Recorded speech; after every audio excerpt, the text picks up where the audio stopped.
주님이 부활하신 날, 이렇게 부활의 아침, 오늘 언덕 위에 교회에 올라오신 여러분들을 다시 한번 주님의 이름으로 축복합니다. 여기 올 수 있는 것은 그냥 올 수는 없죠. 주님의 은혜 아니면 우리가 같이 할 수 없습니다. 그럼 그래서 우리가 다시 한번 앞뒤 옆에 분과 인사 나눌 텐데요. 오늘 보니 더 아름답습니다. 이렇게 한번 인사 나눠볼까요?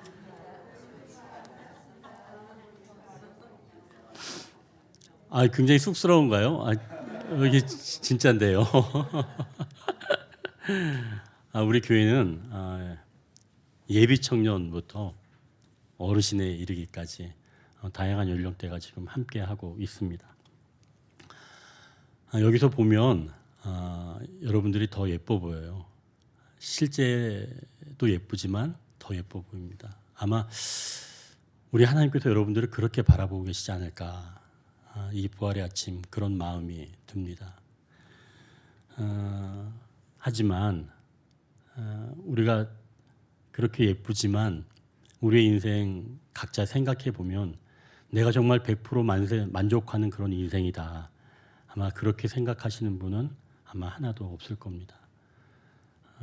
뭔가 하나쯤은 아쉽고 안타깝고 하는 그런 후회 같은 그런 마음들이 누구에게나 있다는 것이죠. 인간이라면 사실은 다 누구나 그런 마음이 있습니다. 내가 그때 조금 더 잘할 걸 하는 그런 아쉬움 또는 안타까운 말이죠. 그래서 인간이라면 다시 시작하고 싶은 그런 마음속의 열망이 누구에게나 정도 차이는 있지만 있다는 것이죠. 이렇게 다시 시작하고 싶은 그런 마음 우리만 있는 게 아니라 성경 안의 인물, 특별히 요한복음 3장에 나오는 아주 중요한 역할을 하는 이 사람도 우리와 같은 마음을 갖고 있습니다.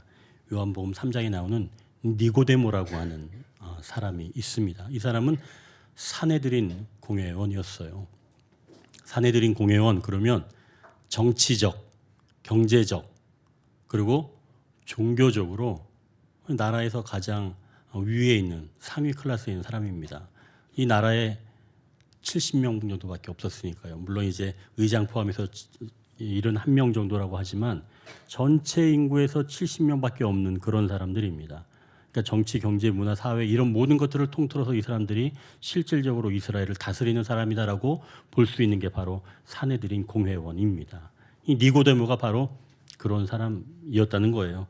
그런데 이런 사람이 저녁에 그것도 앞을 제대로 볼 수 없는 그 밤에 예수님을 찾아와서 다시 새롭게 사는 것에 대해서 물어보고 있습니다. 그게 요한복음 3장 1절에서 4절인데요. 이건 제가 한번 읽어드리겠습니다. 그런데 바리새인 중에 니고데모라 하는 사람이 있으니 유대인의 지도자라. 그가 밤에 예수께 와서 이르되 랍비여 우리가 당신은 하나님께로부터 오신 선생인 줄 아나이다. 하나님이 함께 하시지 아니하시면 당신이 행하시는 이 표적을 아무도 할 수 없음이니이다. 예수께서 대답하여 이르시되 진실로 진실로 내게 이르노니 사람이 거듭나지 아니하면 하나님 나라를 볼 수 없느니라. 니고데모가 이르되 사람이 늙으면 어떻게 날 수 있사옵나이까? 두 번째 모태에 들어갔다가 날 수 있사옵나이까? 이 니고데모라고 하는 이름의 뜻은 승리한 백성이라고 하는 그런 뜻입니다.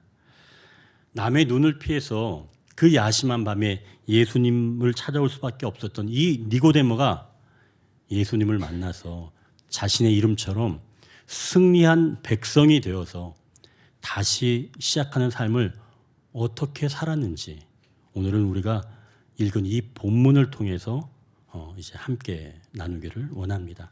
이제 한번 주보를 한번 보십시오. 그 안에 보면 첫 번째 단락 제목이 있습니다. 첫 번째 단락 제목 말씀의 은혜 바로 밑에 1번 있죠. 부활은 새롭게 출발하는 것입니다. 1절 2절인데요. 우리가 1절만 같이 읽겠습니다. 요한복음 20장 1절 같이 읽겠습니다. 안식 후 첫날 일찍이 아직 어두울 때 막달라 마리아가 무덤에 와서 돌이 무덤에서 옮겨진 것을 보고, 지금 막달라 마리아가 무덤에 와서 돌이 무덤에서 옮겨진 것을 지금 보았다는 겁니다. 근데 사실 이 구절만 봐서는 지금 당시의 상황을 좀 잘 알지는 못하죠. 이 내용을 알기 위해서는 오늘 우리가 읽은 이 본문 바로 앞단락을 읽어야 우리가 좀 이 내용을 좀 이해할 수가 있습니다. 그래서 앞단락 요한복음 19장 38절에서 42절까지를 우리가 한 절씩 교독하겠습니다. 요한복음 19장 38절에서 42절을 우리가 한 절씩 교독하겠습니다. 아리마대 사람 요셉은 예수의 제자이나 유대인이 두려워 그것을 숨기더니 이 일 후에 빌라도에게 예수의 시체를 가져가기를 구하매 빌라도가 허락하는지라. 이에 가서 예수의 시체를 가져가니라.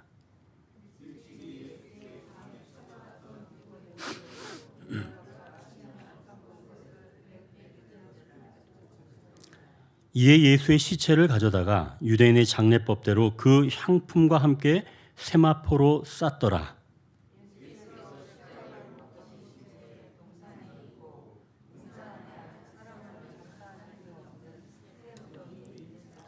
같이 읽습니다.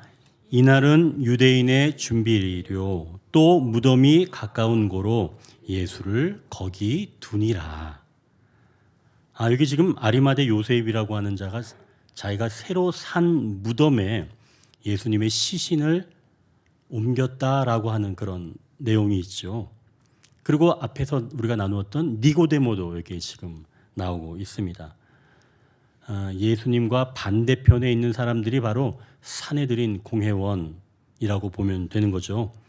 자, 예수님 반대편에 있는 산헤드린 그 공회원인데 예수님의 시신을 수습하는 일을 도와줬다라고 하는 것은 자신이 가지고 있는 그런 모든 기득권을 내려놓을 수도 있다라고 하는 그런 각오로 할 수 있는 일이죠. 그것은 곧 니고데모가 자기가 얻은 새로운 삶에 대해서 확신이 있었기 때문에 이제는 승리한 백성으로 살 수 있었던 것이지요. 그래서 예수님의 시신은 아리마대 사람 요셉이 준비한 새 무덤에 이렇게 안치되었습니다. 금요일 오후부터 토요일 오후까지 지나고 나서 이제 주일이 된 시점이 바로 지금 이 시점이에요. 그리고 오늘 본문이 시작된 거죠. 1절입니다. 자, 그러면 이 1절에서는 그 어느 누구도 아직 예수님께서 부활하셨다는 것을 알지는 못합니다. 그걸 모르고 막달라 마리아도 예수님의 시신을 더 고이 잘 수습하기 위해서 다른 여인들과 함께 향품을 준비해서 아직 날이 밝지도 않은 시간인데 어두운 시간인데 이렇게 무덤으로 오고 있는 겁니다. 자, 그런데 1절을 보면 아주 중요한 표현이 하나 나옵니다. 1절을 자세히 한번 보십시오. 거기 처음 이렇게 되어 있죠. 안식 후 첫날. 이제 기준이 달라졌다는 이야기입니다. 안식일은 좀 전에 말씀드렸던 것처럼 금요일 해질녘부터 토요일 해질녘 그 사이가 바로 안식일입니다. 이 유대인이 지키는 절기예요. 하나님께서 명령하신 거죠. 그런데 지금 안식 후 첫날이라고 하는 표현은 바로 안식일 그 다음 날을 이야기하는 겁니다. 그게 기준이 되었다는 거예요. 안식일에서 이제는 안식일 바로 그 다음 날로 기준이 옮겨지게 되었다. 그런 이야기죠. 그렇다면 안식일이 기준이 아니라 이제는 뭐가 기준이 되었다는 거예요? 주일이 기준이 되었다는 겁니다. 그래서 우리 기독교인들은 주일에 예배를 드리는 거죠. 주님이 부활하신 날은 그래서 새롭게 출발하는 날이기도 한다는 겁니다. 여러분 달력을 한번 잘 생각해 보십시오. 달력의 제일 앞에 월요일부터 있나요? 그렇지 않아요. 일요일부터 있죠. 주일부터 있죠. 일요일 다음에 월요일, 화요일, 수요일 이렇게 순서대로 있습니다. 그러니까 한 주간의 시작은 주일인 거예요. 기준이 바뀌었다는 겁니다. 안식 후 첫날, 즉 주일은 이제 예수님께서 십자가에서 죽으시고 다시 살아나셔서 우리의 모든 죄와 두려움 이런 것들을 다 사라지게 하신 바로 새롭게 출발하는 날이다. 이렇게 기준이 달라졌다라고 하는 것이죠. 그래서 고린도 후서 5장 17절에 그런즉 누구든지 그리스도 안에 있으면 새로운 피조물이라. 이전 것은 지나갔으니 보라 새 것이 되었도다. 이렇게 바울 성도를 통해서 이야기를 하고 있습니다. 그러니까 부활의 주님을 믿게 되면 우리의 영혼 몸이 새 것으로 변화된다는 것이죠. 자, 그렇다면 우리는 매주 주일, 이 주일에 새롭게 출발하는 사람들인 줄 믿습니다. 주일날 우리가 예배를 드리니까요. 그래서 한 주간 지친 마음, 또 고단한 그런 마음들, 또 그런 육체들, 그런 것들을 모두 안고 다시 주일날 부활의 주님을 기억하며 예배할 때 우리가 새 몸과 마음으로 변화가 된다는 것이죠.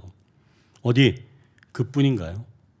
우리가 매일 아침에 부활을 맞이하는 새 날인 줄 믿습니다. 아침을 맞이할 수 있는 것도 사실은 은혜입니다. 저녁에 잘 때 여러분 옆에 있는 사람, 뭐 혼자 주무시면 어쩔 수 없겠지만 옆에 있는 사람 보십시오. 숨소리가 나지 않으면 이 사람이 어떻게 죽은 건가 아닌가 그런 때도 있어요. 저도 이제 저희 어머니 주무시고 계실 때 가끔은 이렇게 좀 대보기도 합니다. 너무 깊게 주무시니까. 그러니까 잠과 죽음은 거의 차이가 없는 거죠. 우리가 이 안에 이 장기들이 사실은 활동을 해야지 잠을 자면서 아침에 일어날 수 있잖아요. 근데 우리가 이 장기들한테 명령을 하나요? 야, 너 심장아 잘 밤새 자고 있는 동안 잘 뛰어야 돼. 명령하지 않죠. 알아서 뜁니다. 그건 하나님께서 그렇게 만들어 놓으신 거예요. 은혜지요. 그래서 아침에 일어나서 만약에 눈이 떠진다면 그건 부활을 경험하고 다시 새롭게 사는 날입니다. 그래서 우리는 주일만 새롭게 출발하는 날이 아니라 매일 아침 우리는 새롭게 출발하는 날이라는 것이죠. 자, 그럼 이제 여기서 한 가지 질문이 이제 딱 떠오르는 거예요. 아니, 목사님, 아니, 새롭게 출발하면 뭐예요? 환경은 똑같은데 말입니다. 여전히 변하지 않는 상황이 나를 그대로 반기고 있는데, 맞이하고 있는데, 아니, 부활을 맞이하면 뭐 합니까? 이런 질문도 할 수 있겠죠. 새롭게 출발하면 여러분, 먼저 마음이 달라지는 겁니다. 똑같은 상황이지만 그 상황을 보는 내 눈이 달라지는 거예요. 주님이 죽음에서 부활하신 것을 믿으면 내 마음이 날마다 새로워진다는 것을 믿게 되면서 나에게 주어져 있는 그런 모든 환경을 이제는 부활의 눈으로 새롭게 바라볼 수 있는 영적인 안목이 생긴다는 것이죠. 그러니까 새롭게 출발하면 결국은 먼저는 마음이 달라진다는 겁니다.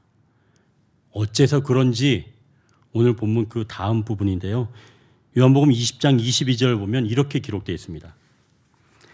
이 말씀을 하시고 그들을 향하여 숨을 내쉬며 이르시되 성령을 받으라. 예수님께서 예루살렘에 숨어있는 제자들을 찾아가셔서 그들에게 숨을 내쉬며 성령을 받으라고 말씀하시는데요. 이 제자들도 예수님께서 불어넣어 주신 이 성령 때문에 나중에는 숨어 지내지 않고 부활의 주님을 증언하러 다니는 자로 살아가게 됩니다.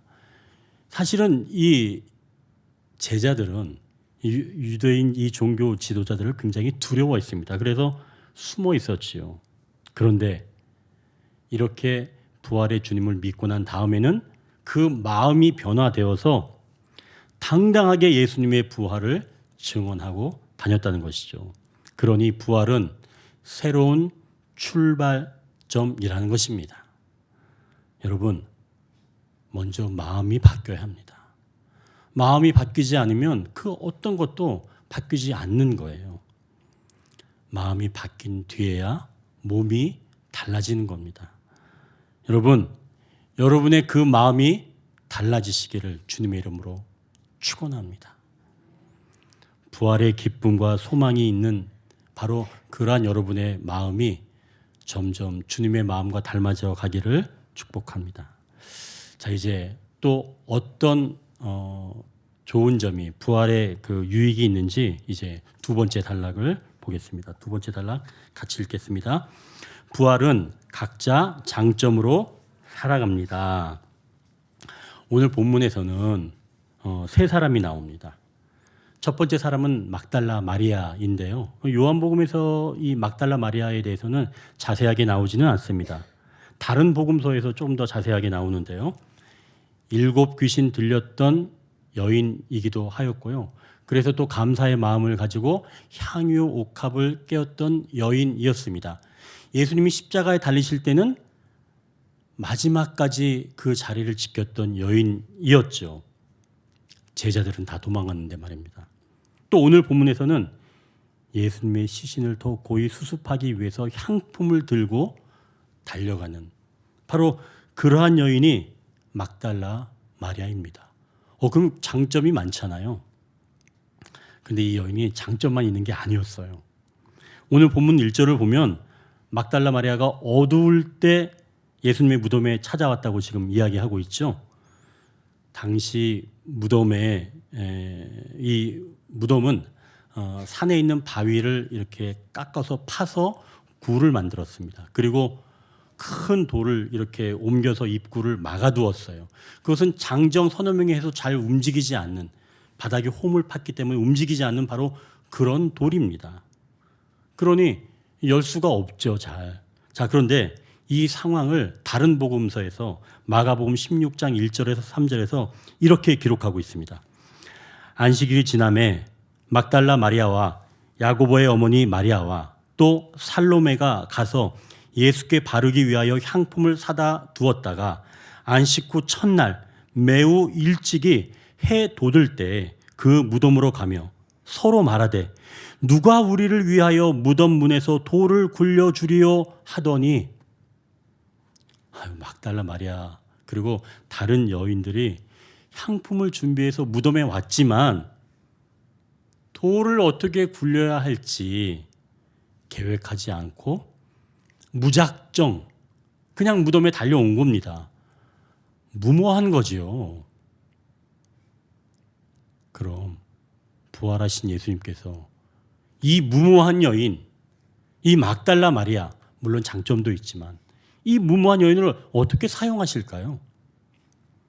오늘 본문 다음 구절인 11절, 12절을 보면 예수님의 제자인 베드로와 요한은 집으로 돌아가 버립니다.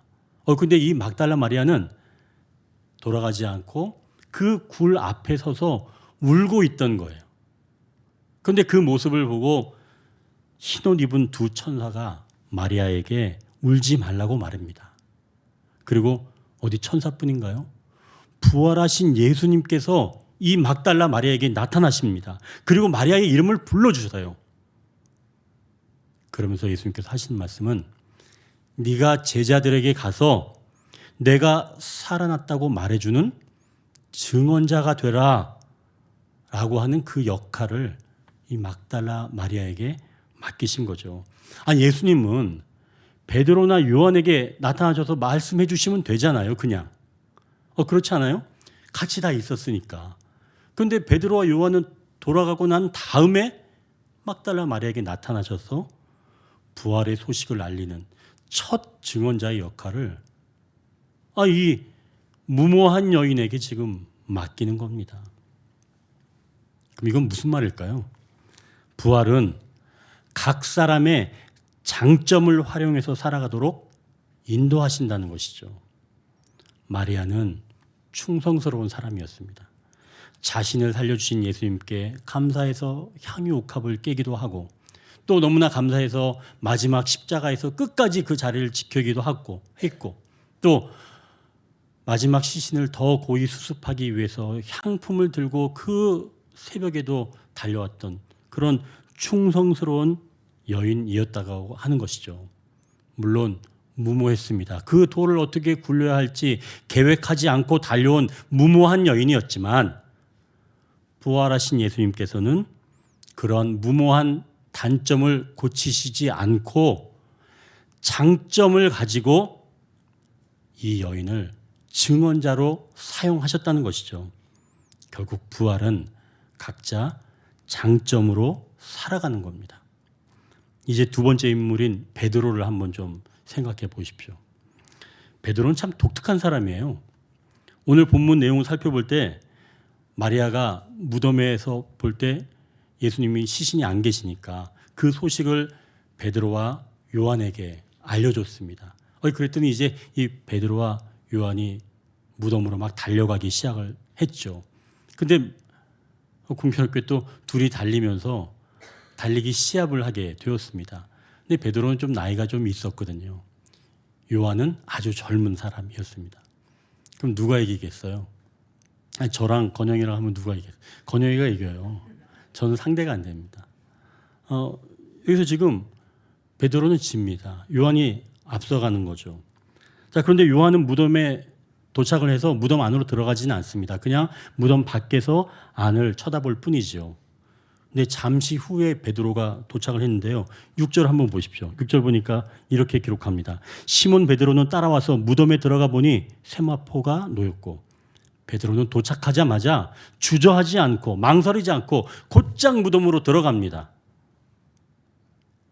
베드로의 단점이 여기서 보이는 거예요. 베드로는 무척 행동이 빠르지만 경솔하고 다혈질입니다. 이게 베드로가 가지고 있는 단점이에요. 자, 그러면 부활의 주님은 이 단점 많은 베드로를 어떻게 사용하실까요? 그동안 제자들은 이 종교 지도자들, 유대인들을 두려워해서 숨어 있었는데 부활의 주님을 만난 이 베드로는 이제 전혀 다른 사람으로 사용됩니다. 베드로와의 달라진 모습은 사도행전 3장 14절 15절에 기록되어 있는데요. 베드로가 많은 사람들 앞에서 특별히 유대인 앞에서 이렇게 이야기를 합니다. 너희가 거룩하고 의로운 일을 거부하고 도리어 살인한 사람을 놓아주기를 구하여 생명의 주를 죽였도다. 그러나 하나님이 죽은 자 가운데서 그를 살리셨으니 우리가 이 일의 증인이라. 베드로가 이렇게 이야기하는 겁니다. 얼마나 담대해요. 많은 사람 앞에서 이제는 담대하게 주님을 증언한 자로 살아가는 겁니다. 베드로는 이렇게 담대함의 장점으로 사도의 역할을 감당하게 되었다는 것이죠. 자, 이제 세 번째 인물 한번 볼까요? 요한입니다. 요한은 예수님께서 특별히 사랑하시는 그런 제자였어요. 나이가 제일 어렸으니까. 그래서 오늘 본문을 보면 나이가 어려서 그랬는지 또 원래 그 심성이 그랬는지 굉장히 좀 소극적입니다. 베드로랑 달리기 시합을 해서 누가 이겼다 그랬어요? 요한이 이겼어요. 무덤에 먼저 도착을 했습니다. 그러면 들어가서 한번 볼 수 있잖아요. 근데 들어가지 않았습니다. 조금은 소극적이라는 거죠. 자, 그러면 이 소극적인 이 요한을 부활의 주님은 어떻게 사용하셨을까요? 이 요한복음의 저자가 누구일까요? 요한이에요. 요한이 쓴 겁니다. 그런데 이 본문을 보면 알겠지만 다른 복음서에 비해서 이 빈 무덤에 대한 이 이야기가 굉장히 구체적으로 잘 기록되어 있습니다.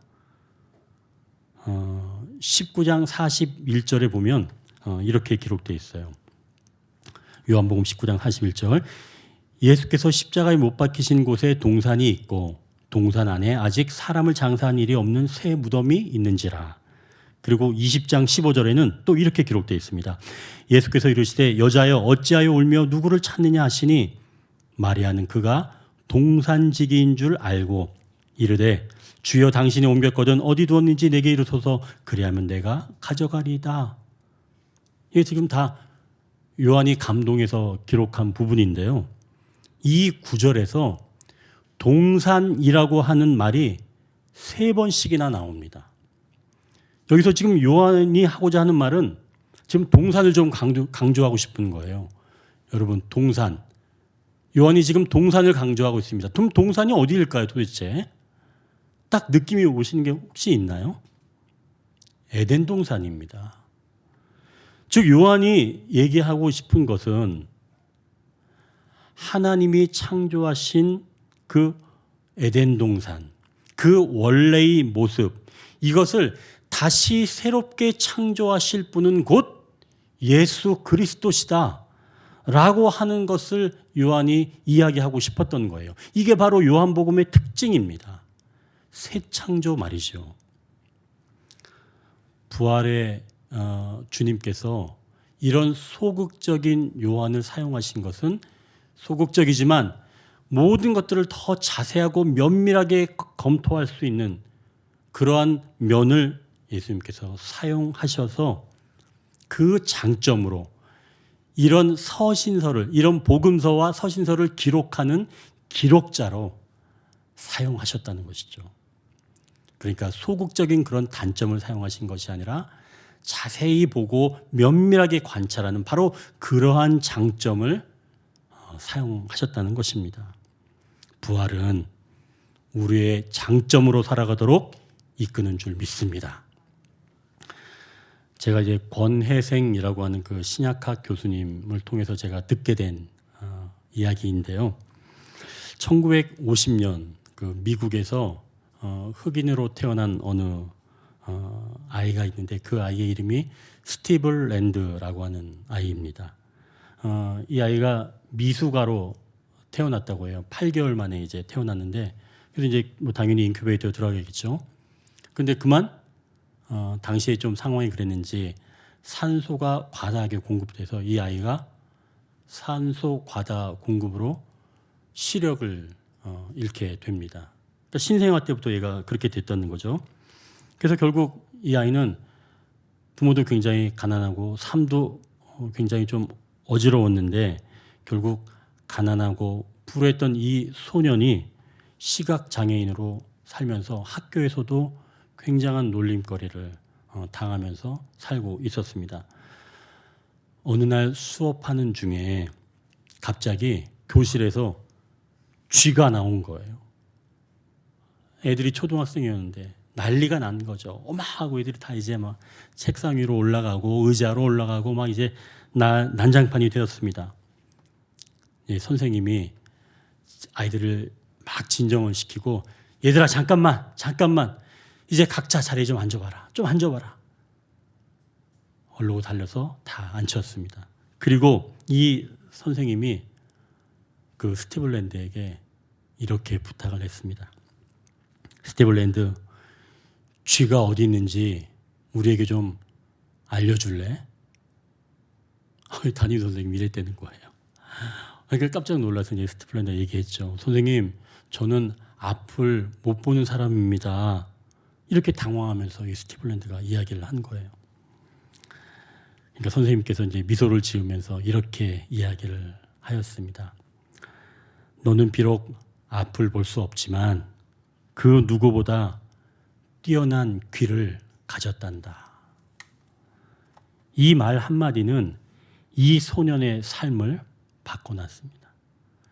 쓰레기통 뒤에 숨은 쥐를 발견한 건 물론이고 음악에 대한 큰 꿈을 키워가게 된 것이죠. 그가 바로 소울의 제왕, 리듬앤블루스의 황제라고 하는 스티비 원더입니다. 이 사람이 히트곡이 많이 있지만 1950년생이니까 아마 우리 성도님들도 아실 겁니다. 그중 우리에게 많이 알려진 곡 제가 많이 연습 한번 했는데 I just call to say I love you. 죄송합니다. 연습할 때 좀 괜찮았었는데 이 스티비 원더는 시각장애인이었지만 선생님의 그 말 한마디로 새롭게 인생을 살기 시작된 거죠. 스티비 원더가 훗날 이렇게 이야기를 했습니다. 장애를 가지고 늘 외롭고 따돌림 속에 살던 나에게 꿈과 희망을 준 베네두치 선생님의 말 한마디가 나의 운명을 바꿔놓았다. 스티비 원더의 장점을 발견하여 소리에 대한 감각을 알게 한 베네두치 선생님이야말로 부활의 삶을 사는 사람이 아닐까요? 부활은 각자 장점으로 살아가는 겁니다. 자, 이제 세 번째 단락입니다. 부활은 말씀으로 알게 됩니다. 9절 10절인데요. 우리가 이건 같이 읽도록 하겠습니다. 본문 9절 10절. 그들은 성경에 그가 죽은 자 가운데서 다시 살아나야 하리라 하신 말씀을 아직 알지 못하더라. 이에 두 제자가 자기 집으로 돌아가니라. 아멘. 부활을 어떻게 알고 믿으며 누릴 수 있을까요? 9절 말씀처럼 부활은 말씀으로 알게 됩니다. 누가복음 24장 25절에서 27절에서도 예수님은 엠마오로 내려가는 제자들에게 안식 후 첫날, 그러니까 주일이죠. 안식 후 첫날 나서서 그 엠마오로 내려가는, 즉 예수님이 이제 죽었어, 우리는 다 끝장났어, 이제 우린 더 이상 소망이 없어, 그렇게 엠마오로 내려가는 두 제자에게 부활의 주일, 그 주일에 나타나셔서 이렇게 말씀하십니다. 이르시되 미련하고 선지자들이 말한 모든 것을 마음에 더디 믿는 자들이요, 그리스도가 이런 고난을 받고 자기의 영광에 들어가야 할 것이 아니냐 하시고, 이에 모세와 모든 선지자의 글로 시작하여 모든 성경에 쓴 바 자기에 관한 것을 자세히 설명하시니라. 그리고 이어서 30절 31절을 보면 그들과 함께 음식 잡수실 때에 떡을 가지사 축사하시고 떼어 그들에게 주시니 그들의 눈이 밝아져 그인 줄 알아보더니 예수는 그들에게 보이지 아니하는지라. 예수님은 안식 후 첫날, 즉 주일에 부활의 몸을 입고 엠마오로 내려가는 제자들에게 말씀을 자세하게 설명해 주고 계십니다. 그리고 떡을 가지고 축사하시고 떼어서 제자들에게 주시니 그때 그들의 눈이 밝아져 주님을 알아보게 되었다라고 말씀하고 계십니다. 하나님께서 사랑하시는 성도 여러분, 부활의 주님을 만나기 위해서는 말씀을 듣고 떡을 함께 나눠야 합니다.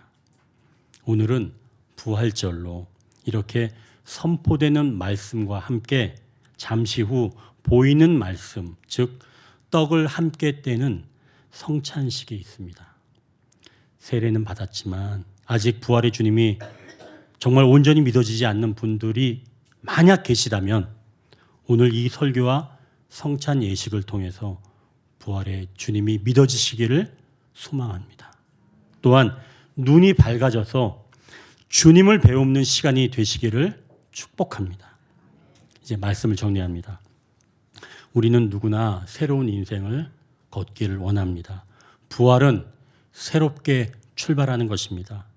부활은 각자 장점으로 살아갑니다. 또한 부활은 말씀을 통해서 알게 됩니다. 기도하겠습니다.